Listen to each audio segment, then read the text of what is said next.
আমি হাসিমুখে গর্ব করি, আমি সেই কিতাবের অনুসারী যা আরশের উপর থেকে নাজিল হয়েছে আর যা শুধু শব্দ নয়, আল্লাহর কালাম। আমার পথ আল কোরআনের আলোয় আলোকিত। এটাই আমার পরিচয়, এটাই আমার অহংকার।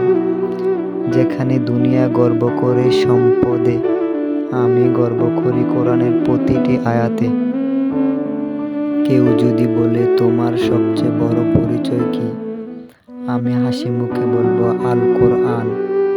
আল কোরআন আমার সঙ্গী, আমার জীবনের সাথী। আমি সেই জাতির একজন মুমিন ব্যক্তি যাদের আল্লাহ নিজে কিতাব পাঠিয়েছেন।